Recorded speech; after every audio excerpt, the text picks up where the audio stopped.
Hi, welcome to Katy on the Farm. I'm Katy. I'm a homesteader, a writer, and an advocate for ethical and local food. Join me as each week we explore food in our region from the soil to your plate here on Katy on the Farm.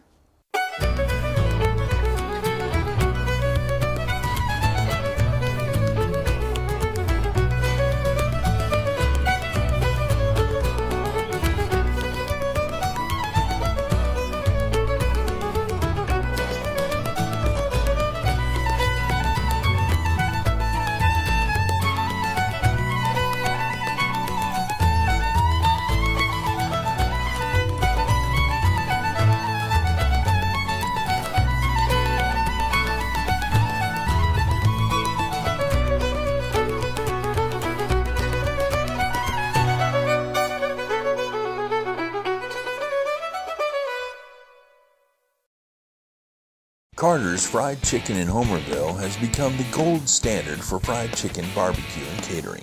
Carter's also offers a full menu of other tasty items and is open on Sunday. Thanks, Chad Brown, for making dining at Carter's a family tradition in Homerville. Dairy Queen is a proud part of our local communities and is cheering our sports teams on to championship seasons. Drop by before and after the game to say hello to Mr. Ash and his entire crew and enjoy the full Dairy Queen menu, including our famous grilled burgers, artisan-style sandwiches, and chicken strips. Cool off with our renowned smoothies, slushies, malts, and iced coffees. Try our fabulous desserts and take an ice cream cake home for that special occasion, or just to treat the family. Dine in or take out at Dairy Queen locations in Homerville, Blackshear, Folkestone, and Fernandina Beach. See you at the DQ. Want to learn more about rural America? Watch CreekboxTV.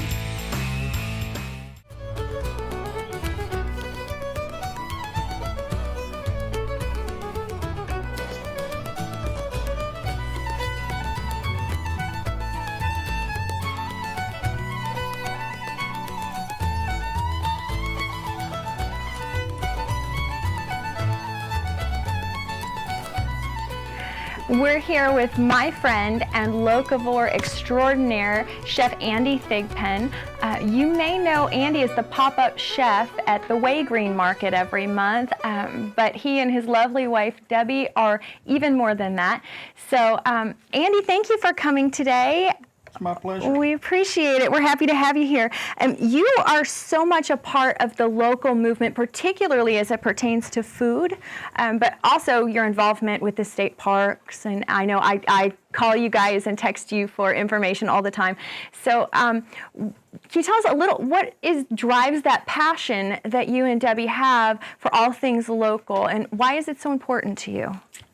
I came to the locavore movement through food and through environmentalism. I've always been very concerned with environmental concerns. And just like the guy said, all politics is local, all your environment is local. This is where you need to deal with your problems, and this is where you need to find your solutions. So, and I like to cook. I love to cook, I love to eat, and you want the best, freshest vegetables and fruits, grow them yourself or have a friend that grows them. That's where you get your good food to cook with and eat it in season. I couldn't agree with you more. Very well said. So you most recently were the chef and Debbie the organizer for the Farm to Fork meal that they had in Waycross, which I heard was a great success. You did 9 courses at that. 9 courses. Nine amazing courses of small plates and to rave reviews. So was it difficult to come up with that much product here at that time of year for 9 outstanding courses, or did you find that we've got more than people realize? Truly the difficulty was limiting it to 9 courses. I had volunteers to give me stuff that I could not use. I had ingredients that I did not use that I could have made into fantastic dishes. But 9 courses was a lot. I think we spent 18 hours in the kitchen that day and 14 the day before. So 9 courses was cutting things out there. We have an abundance of local produce, meats, eggs, Dairy products, we have it. It was harder to limit than it was to come up with ways to use what I had. Oh, wow. Well, that's good to know. I think that some people would be surprised that we have so much available in our area for every facet of a diet, regardless of how you eat. So you've gone, recently you retired as an educator, and you took on this role as what we call the Popup Chef at the market. And I know you're very popular. We get asked about that a lot. So can you explain to us, what's the Popup Chef, and what do you do, and why do you do it? Why did you take on this extra role? The Pop-Up Chef, I take whatever the vendors want to sell that day. Like when you were having radishes that you wanted to sell, and I think of a fresh, easy way to cook them, prepare them, that people aren't used to, and get them to sample them and hope that they buy your product. I did it for a couple of reasons. One, ego. It's good to think quick on your feet and to impress people. And, you know, everybody likes that, whether they say it or not. Don't get bored with your food. Kick up the way you cook it just a little bit. So, and the other's just to showcase local product. Y'all have the vendors all have good food. And I like to show people how they can use it. And you do a great job of that. You consistently surprise me with what we get to sample at your table there at the market, and you do it with so little. I see the donated oils from Georgia Olive Oils and Oliver Farm, and I see, you know, a small cachet of enhancements or tools or condiments that you just really have done a beautiful job of taking a basic raw ingredient that is available locally and really finding a way to showcase it. And I love seeing the surprise on people's faces. I've seen you cook cucumbers, and I've seen children devour them in that form. So it's been really fantastic to have you there. And I know we're all impressed with the skill, the impromptu skill of this whole thing, of the Pop-Up Chef. So, part of my message is if I can do it over a camp stove with one fried, you know, saute pan, you can do it in your kitchen. I would agree with you. I would agree with you. So can I put you on the spot a little bit here? Sure.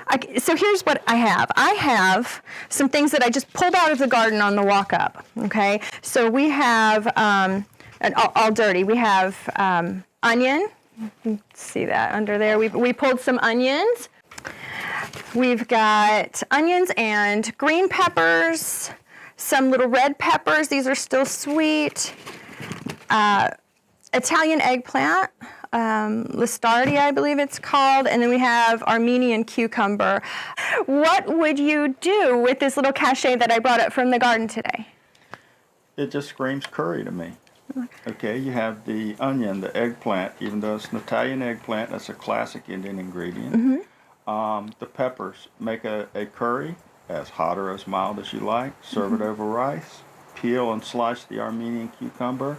Put it in a little watered and maybe sweetened yogurt, and you've got an excellent meal.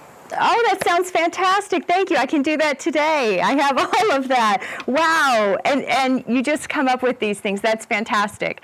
I'll have to have you on my speed dial when I come in every day, and that would make things so much simpler. Flattering. You obviously spend a lot of time and have immersed in the food movement and thinking about food and working with food. Do you have any mentors or heroes or even books that you recommend people read? Where would you send people to help develop their culinary skills when they're dealing with all this local produce? As far as cooking, Jacques Pepin. I love Jacques Pepin. Classic. Jacques Pepin taught me how to cook by telling me, don't try to write this. It was a show I was watching, and he said, don't try to write down the recipe, become familiar with the ingredients and cook. And that changed the way I looked at everything. Wow. You can't get away, if you're talking locavores, from Michael Pollan's Omnivore's Dilemma. I just recently read it, and it reinforced everything that I had thought and gave me a few new talking points, and it's very well written. It's it was pinnacle moment for me when I discovered the movement through his writing. And yeah, that's very easy to read. So I also endorse The Omnivore's Dilemma, and his other books. In Defense of Food, of course, is quite popular. All right, so we've talked a lot about your role in the local food movement. But I know your wife, Debbie, is also heavily involved, and she couldn't be here today, but she's active in the Way Green group with you, and I know she volunteers at the market. But I'm really interested, she did a lot of the procurement for the Farm to Fork meal that you all put on. Could you tell us a little bit about what she did and what she found in the process? What she did was put in about 3 hours online and on the phone and talking to people and emailing people for every hour I spent in the kitchen. Wow. Okay, the menu came to me. Food just comes to me. I think of these things and it comes to me. She did the grunt work. This would not have been possible without her. I do not have the patience to deal with details like that. Literally 3 hours for every hour I spent in the kitchen. Not many chefs have that patience. And then she was in the kitchen with me the entire time. Mm-hmm. So it could not have happened without her. She's just a fabulous person. Yes. What she found was she found producers of local products that were delighted to donate to the cause. And she also found Corey and Andrew Danner from Dirt Road Organics, who picked up a tremendous amount of it for us. So that was really a big help. But she coordinated all that. Some of it we picked up, some of it they picked up. Some people brought things to us. And we found a community of vendors, producers, whatever you want to call them, that were delighted to help us with this project. That's fantastic. You really brought it all together, and we'd like to extend our thanks to her for all those hours, 3 to your 1. That's probably fantastic. Conservative. That's fantastic. Well, we really appreciate what you all do in the community. I have one last thing I'd love to know. What is your favorite local dish? If you were going to describe local color, what's your favorite thing, not to prepare, but to eat? As someone with a sensitive palate and skill, what's your favorite local dish? Wild Georgia shrimp. You can't go wrong. They're sweet, they're plump, they're delicious. Whether they're flash frozen, I think Poteet's does them in a nitrogen bath. They are just outstanding. Excellent, excellent. I have to agree with you. We've had nothing but positive things to say about our local shrimp. Absolutely. Well, Andy, thank you so much for coming today. We always love having you. You're a wonderful friend and a great guest. And we're so excited to share with everybody your depth of knowledge about local food. So we really appreciate you coming. We hope you'll join us again sometime. Thank you. Hi, I'm Katy Rogers. I hope you'll be right back after this message to join me. Since 1972, Popeyes has been serving up mouth-watering, delicious, hot and mild fried chicken and chicken tenders from its Louisiana kitchen. You know about our great chicken, but have you tried our tasty seafood?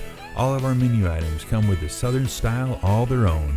On your way to or after the game, stop by Popeyes and remember we can handle all your special event catering needs. Conveniently located on Memorial Drive in Waycross, Popeyes puts a piece of Louisiana in every single meal. Camping World of Valdosta, located in Lake Park, is your one-stop destination for all your camping needs. Stop by to see your dreams of quality time with your family become a reality. Whether it's tailgating with your air-conditioned camper, taking a trip to the mountains or beach with your family, or driving your motorhome to a faraway destination, Camping World has it all. Let us put you and your family in a camper for as little as $99 per month. And remember, when you buy a camper from Camping World of Valdosta, you receive a free Elite Good Sam membership, roadside assistance, and travel assist for 1 year. Want to learn more about rural America? Watch CreekboxTV.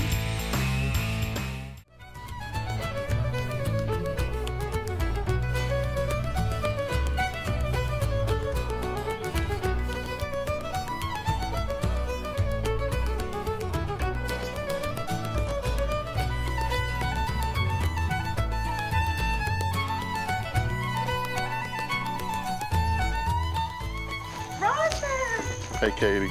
Thank you for coming out today. I'm glad to be here. All right, let's have a seat, have some coffee, and talk a little bit.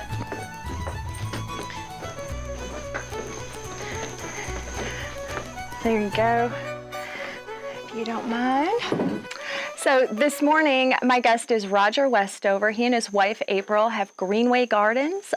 They have a local CSA program, and they are growing without the use of added synthetics in their garden, like so many biodiverse farmers are starting to do again. So, Roger, thank you for joining us. We're so happy to have you here. Glad to be here. I'm fascinated by your backstory, and I'd like to get into that in a minute. But could you tell folks what you're currently doing and where they can find you if they'd like to reach out?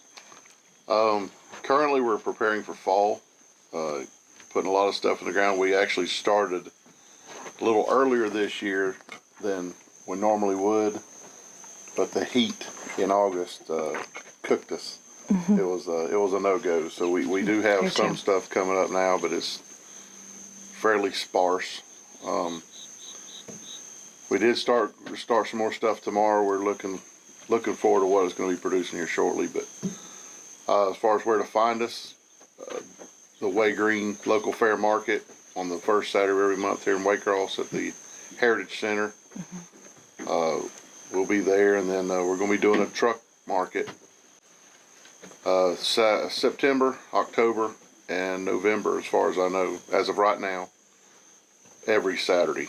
The location, as of right now, is still the Heritage Center, but I do understand there may be a change. So all right, you can get on the website for the Way Green. The Way Green find group. out where it's going to be at. That's excellent. All right, I'm so glad to hear that is growing. We love going up to the market. And I understand you're also one of the volunteers at the market. You have a booth sometimes, and sometimes you're one of the market managers. So we appreciate your involvement in that. Do you have a message that you'd like to express to consumers in particular? Know your grower. Know where your food's coming from. And if you don't know, that could be a problem. It could be a great thing, but it could be a problem. So you want to look into where the food's coming from and the person that's growing the food. What are they putting on that food or in that food? Mm-hmm. And the important is real food. Know that you're eating real food. And you're giving real food to your kids, not junk food, mm-hmm. which is readily available. Sad to say. Mm-hmm. Heavily subsidized. We subsidize that which becomes our junk food instead of our produce generally. Yes. Yeah, I agree. The know your grower, know your farmer message is really resonating with people in our area. I'm noticing too. When we initially started a CSA almost 5 years ago now, the people that found us, I was really surprised at how many people found us. And I know when you started, you had a waiting list. Yeah, there did not advertise, talked to just a few people, and the idea was I would just grow for a couple people mm-hmm. and ourselves, mm-hmm. and then all of a sudden there was just several people, wanting, hey, I want to buy food. I want to buy mm-hmm. food now. Mm-hmm. We never did expand into a large CSA. I still have a 40-hour-a-week job that doesn't allow me to do what I want to do on the farm. But mm-hmm. There's a lot of interest in it. That if we pursued it, I feel like we could feed quite a few people. The market is here. The market is here. Yes, absolutely. The market is here. We've seen that ourselves. Roger, what would you recommend someone starting out in our native soil grow? What have you had your best successes with? Is there something that you'd say this is a sure thing for most gardeners in our region?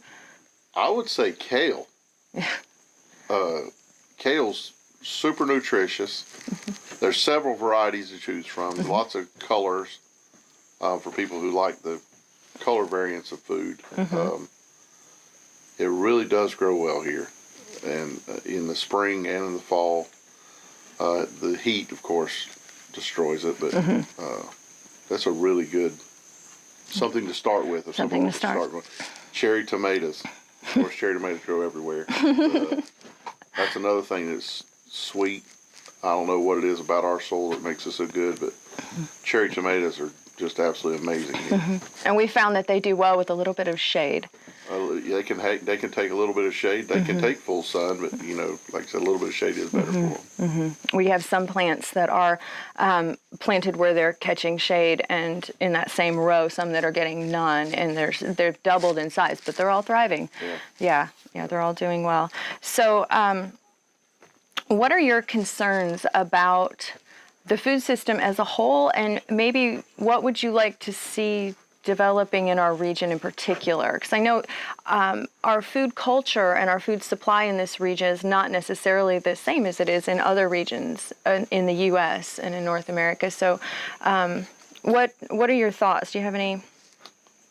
As far as food supply, I'd like to see more people growing without the use of chemicals and be more sustainable.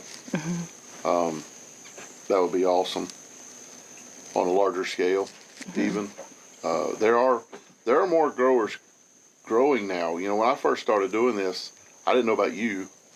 I thought I was the only one around here doing it. It was kind of eerie about it. But there's some people coming on, some young people that's starting to get into it. And that's pretty nice to see. It is. But the food availability here in the Southeast has not been very good. I don't know if it's called a food desert here, like say Detroit or Milwaukee or somewhere like that would be considered a food desert, but real food that's not tainted is not as available here as you'd think it should be. Yeah, I'd like to see more of that. We had the same experience with that, and we ran into two other growers, which has provided a great network, in my opinion, as we all meet each other. And I'm loving the increase in the U.S. of the biodiverse farms, because we both grew up with the monocropping. Yes. And if your synthetic pesticide or whatever didn't come in, you were in trouble. And if anything happened to that supply chain of inputs, you weren't feeding your family off what you were growing. That wasn't an option to gnaw dent corn all day or raw soya. So I'm excited about the biodiversity and the networking and the increase in people that we're seeing in our region as well. That's been a source of great hope for me. You mentioned sustainability. Can you explain a little bit your take on sustainability? What is sustainability, and how does it present itself when you're growing? As far as my take on sustainability, when a person or persons, group of people, community are able to produce the things that they need on a consistent basis without the need for an outside input, that would be sustainable. Anywhere from just using less fossil fuels, could be what one person's passion is, but mine's more on the food side. But to me, that would be sustainable if you could feed yourself and not without needing someone else to give you something to do it. And on your farm, what do you do that maybe the conventional gardener could implement to move towards sustainability? Where do you get any additional fertilities or? Well, we use a lot of mulch, whole tree mulch, like from what we have here is Asplund grinds up trees when they're doing road cleanup and stuff. We utilize a lot of that material. Compost now, it takes time. There's no quick fix when you're doing it right. It does. If you're looking for a quick fix, this is probably not going to be for you. We do use animal manures as composted. Not scared to use that. But I don't use fresh manures. So you don't run out to Lowe's and obviously buy any of the petrol derived NPK kind of things. No, not on a regular basis. And now I have before bought the organic, it's labeled organic compost in a pinch. Not that it was a joy for me to do, but in certain situations, you know, I have done it. The goal is to not do that. Right. The goal is to be able to produce your own, or be able to get it from someone you can either barter with or use something that they don't need. Do you have any advice for people, gardeners or otherwise, who might want to live more sustainably and kind of become cognizant to this movement, this local and sustainable food movement? Where would you direct them? Start small. I mean, just plant a pot. You know, get some, put some kale in it. Because kale, you're going to be able to grow, and you're going to have some success, and you can build on that. But, do anything from, you know, changing your light bulbs to just do things that are sustainable. You know, you can Google it. Small steps. There's small steps. You know, anybody can be more sustainable. Think whatever you're doing, and just do it better. You know. Absolutely. Take things you're already doing and improve. That's great advice. Now, I know that you have followed some of the greats in the sustainable and local food movements, urban gardening movements and things. Do you have a hero that you'd share with us, or someone that you'd say everybody should see what this person's doing? I'll tell you, several years ago, I watched a video before I actually started growing, or knowing that this is what I wanted to do. I saw a video by Paul Gauci, or it wasn't by Paul Gauci, but starring Paul Gauci. And he's from out in Washington State, and it's called Back to Eden. Yeah. And everybody talks about the Back to Eden method now. And it's just, it's a way of building your soil, building your growing medium up to where you can grow food without the need for pesticides and herbicides and stuff like that. But Curtis Stone, JM40A,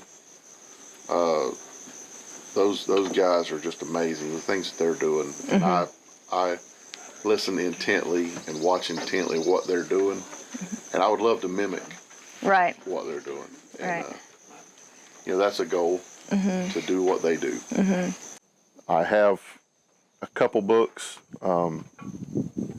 in my possession that I would read on, but as far as eaters go, it's more of the grower side.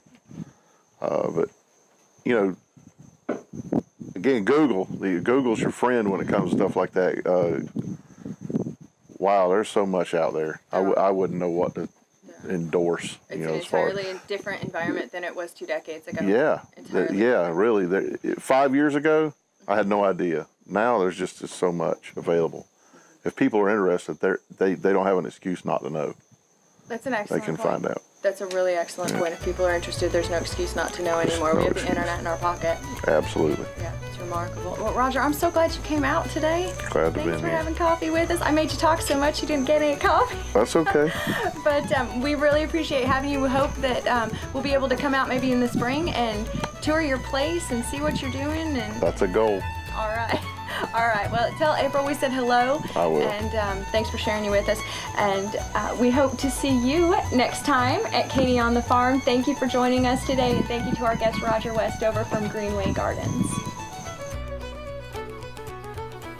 Tune in each week for Katy on the Farm, right here on CreekboxTV.